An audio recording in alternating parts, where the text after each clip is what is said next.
So many desperate parents have been in touch to ask for her help, and she's back to take your calls. Welcome to you. I just wanted to read this first of all. Mary got in touch, said, I'm so pleased that you're doing this item on potty training. I've been a teacher for 40 years, and in the last 10 years, I've seen an increase in children starting school with pull-ups on. It means that the teaching staff are having to potty train the children themselves.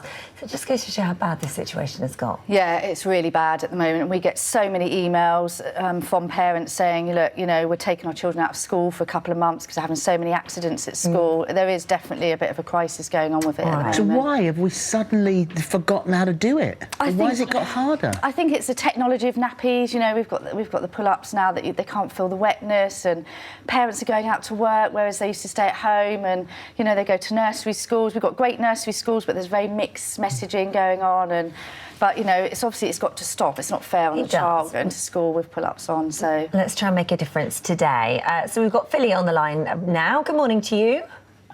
Hi, good morning. Good morning. So your son is 16 months? He is, yes. OK, so what seems to be the problem at the moment? Well, it's not so much a problem. He's 16 months, and he's recently, for the last 3 weeks, been sort of coming over to me and saying, Mama, wee, or Mama, poo, and then he'll either fill his nappy with a poo or do a wee.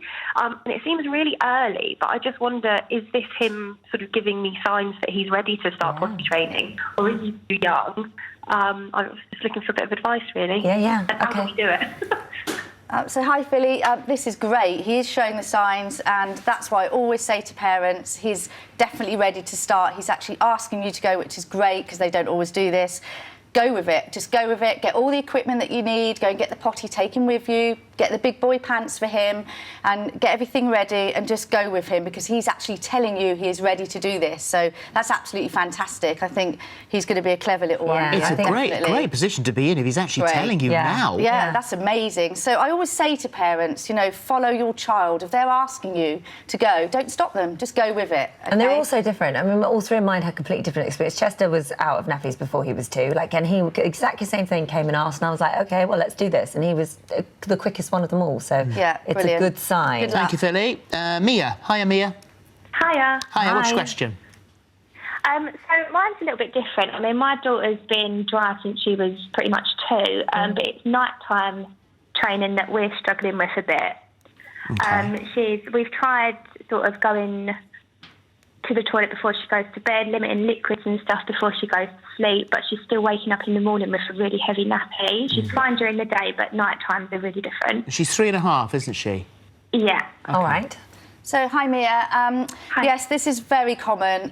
It does take a little bit longer at night, I'm afraid. You're reducing the liquids, you're doing everything you can.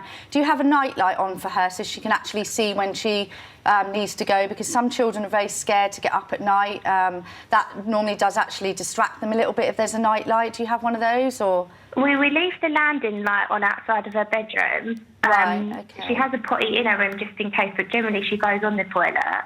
OK, so what I'd suggest you do, definitely the liquids. Also fruit as well. She has lots of fruit before bedtime. That's got liquid in it as well, so that needs to be reduced. But a good 45 minutes before bedtime, lifting her. But it does take longer. It definitely takes longer to nighttime toilet train. But a good night light, and as I say, the liquids during the day. And make sure her last sort of wee at night that she actually sits on the toilet a little bit longer so she completely empties her bladder as well. That's really important. What about treats if you go in the morning and there's a wee in the potty or something like that? Is that a good idea or not something you should get into? Yeah, you could. I mean, yeah, a treat, you know, we do magic reward boxes for children, and it's really good, like a magic reward box, and she can have a little box up on the shelf, and if she hasn't done a wee in her nappy, she could take something out of the box. So you could use encouragement tools, definitely. A sticker chart, they always love sticker charts, so you could put one up in her room and say, look, if you've haven't done a wee in your nappy, you could have a sticker on the chart. That's always really good. So use some encouragement tools as well. So, but yeah, definitely liquids, lifting, and definitely a good nightlight in her bedroom would be a good idea as well.